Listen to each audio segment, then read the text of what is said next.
Today we have the 2017 Jaguar XE. This vehicle has done just under 46,000 miles. It has an automatic transmission and a petrol fuel type.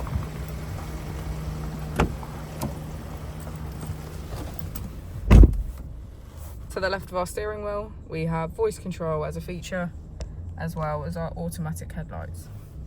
On the right, we have our heated steering wheel, cruise control, and automatic wipers. Moving on to our screen, we can access radio, climate control, smartphone integration, and navigation. If we put the vehicle into reverse, we can see that it comes with a parking camera with parking sensors. Just below, we have our dual zone climate control. If we press our mode button, we can switch between eco, rain, ice and snow,